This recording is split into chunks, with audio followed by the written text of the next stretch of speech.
E aí galera, beleza? Recentemente vi algumas notícias sobre o aumento dos preços dos jogos nessa nova geração de consoles a partir de 2021. Um game que já foi confirmado que vai receber um aumento no seu preço padrão é o NBA 2K21, que vai de $60 para $69. Isso me deixou bastante pensativo sobre esse modelo de cobrança pelos preços dos jogos, e eu decidi fazer uma análise e trazer para vocês uma explicação mais simples de como que os preços funcionam, principalmente aqui no Brasil. Então vamos pro vídeo.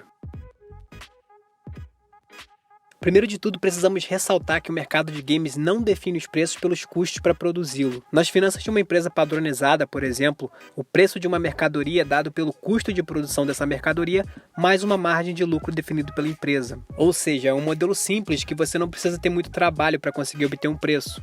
Isso não é necessariamente verdade no mercado de games porque os jogos são bens intangíveis, ou seja, são propriedades intelectuais que só possuem um custo de produção, que é a sua criação. Depois de pronto, os jogos só precisam se preocupar com marketing e com o custo de fabricação de discos. Mas a fabricação de discos em escalas faz com que esse valor de produção seja muito pequeno, o que pode até ser desconsiderado em relação ao preço do jogo. O jogo, quando bem vendido, ele consegue ser um investimento que vale muito a pena, e um investimento de longo prazo, já que o produto não perde sua qualidade. Alguns jogos, por exemplo, conseguem se pagar em poucas semanas, principalmente se tiverem conteúdo pago dentro do jogo. GTA V, por exemplo, teve um custo de produção de $266 milhões, mas isso não fez com que o jogo ficasse mais caro do que outros jogos na época. E mesmo assim, a Rockstar conseguiu pagar a produção do jogo em poucas semanas depois, dada a quantidade de pessoas que compraram. O preço na indústria dos games é geralmente definido por meio de faixas, que são estipuladas pelas próprias empresas. Desde 2005, o preço máximo dessas faixas é de $60. Nunca houve um aumento considerável desde lá, principalmente porque o uso dessas faixas permite que o jogo possa trazer muita lucratividade à desenvolvedora. Além disso, o número de novos jogadores nos últimos anos vem aumentando, o que permite que tenha mais lucratividade ainda. Isso sem se falar no conteúdo pago dentro dos jogos, que faz com que o jogo seja muito mais lucrativo do que era. Um truque que vem sendo usado ultimamente é vender o jogo com algum superlativo, como Ultimate Edition, Gold Edition, Complete Edition, e colocá-la por um preço bem mais alto do que $60. Mas se as empresas lucram tanto na produção de jogos, por que é que tanto se conversa em aumentar o preço máximo dessas faixas? O argumento das desenvolvedoras e das distribuidoras é que o investimento na produção de jogos aumentou, o que é verdade. A produção de alguns jogos como Red Dead Redemption 2 e The Last of Us 2 se estende por vários anos e custa milhões de dólares, o que raramente acontecia na década passada. O problema é que as desenvolvedoras estão longe de receber algum prejuízo na produção desses jogos. Todos os anos conseguimos ver as desenvolvedoras obtendo bilhões e bilhões de reais em lucratividade. Essa discussão é bem diferente no contexto Brasil. Enquanto a indústria norte-americana discute um aumento de $10, o Brasil vê isso como um aumento de cerca de $50 a $70 no preço dos jogos. Mas o que torna os jogos no Brasil tão caros? Existe uma série de fatores que incidem no preço antes do produto chegar na sua casa. O primeiro e mais claro é a cotação do dólar. A cotação do dólar é o primeiro fator que influencia no preço de um jogo, além de influenciar em muitos outros produtos importados. Mas isso não é refletido instantaneamente no preço de um game. O que vemos é uma negociação específica das publicadoras com as empresas aqui no Brasil. Hoje, o preço máximo de um game padrão no Brasil é de cerca de R$250, o que não reflete a proporção do dólar atual. Se levarmos em conta a atual cotação do dólar, o preço de um jogo seria por volta de R$330. É justamente a negociação das produtoras do jogo que evita que o jogo seja vendido muito mais caro no país.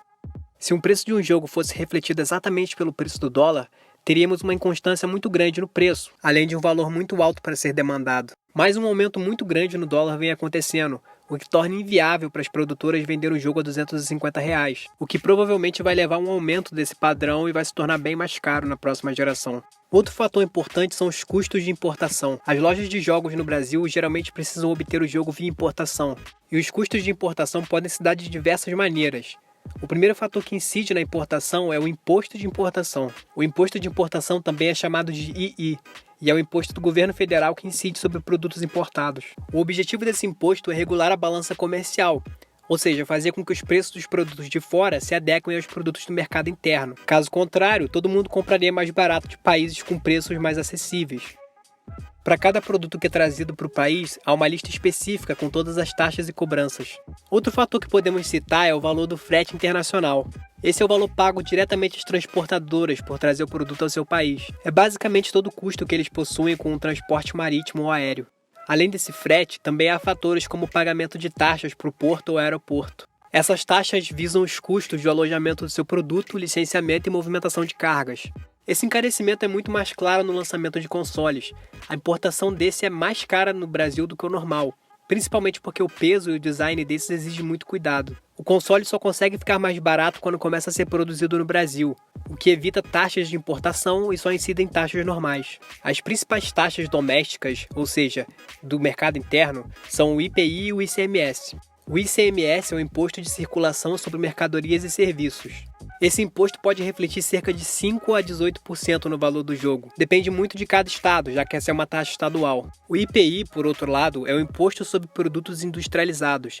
Esse é do governo federal e incide sobre qualquer produto industrializado no país. Por fim, o que vai incidir também no preço final é a margem de lucro do lojista. Depois de todo o custo na aquisição dos jogos, o lojista vai querer receber alguma coisa a mais, o que é traduzido no aumento dos preços dos jogos. Por isso, quando você compra um jogo digital, ele consegue ser muito mais barato do que um jogo físico. Ainda que haja uma diminuição nos custos de imposto, como o IPI, as empresas não têm obrigação de repassá-las ao consumidor, o que pode representar uma continuidade de um preço alto. É importante ressaltar que nem todos os jogos vão receber esses custos, dado que muitos podem ser fabricados aqui no Brasil e podem receber isenções. Os produtos fabricados na Zona Franca de Manaus, por exemplo, conseguem ter um preço muito mais acessível, dado que há uma isenção de diversos impostos. A compra dos jogos digitais tem se tornado uma tendência, principalmente porque deixa tudo mais barato para as distribuidoras e para o consumidor. O PlayStation 5 e o Xbox Series X já parecem mirar nessa tendência e trazem consoles mais adaptados a isso. A vantagem da mídia digital para distribuidoras e desenvolvedoras é o recebimento direto do seu dinheiro, não precisando realizar todo um trajeto para chegar no bolso deles. Os consoles, no entanto, ainda precisam realizar todo um trajeto que acaba sendo muito caro, como a gente observou no vídeo. O mercado de games hoje representa a maior parcela da lucratividade da indústria do entretenimento. Enquanto mais e mais pessoas se tornam jogadoras, mais e mais videogames vão se tornando produtos elitizados. Cada vez mais se cobra por conteúdo e cada vez mais caro fica jogar jogos de qualidade. Uma certeza que você tinha antes de ver esse vídeo e que continua bastante clara é que você está bem longe de ver os jogos mantendo o preço atual. A tendência é sempre o crescimento do preço e o encarecimento dos jogos. Cada vez mais jogar videogame se torna uma atividade de elite. Espero que você tenha gostado do vídeo, deixe seu gostei ou seu não gostei sobre esse conteúdo, se inscreva para receber mais conteúdos como esse. Até o próximo vídeo, valeu!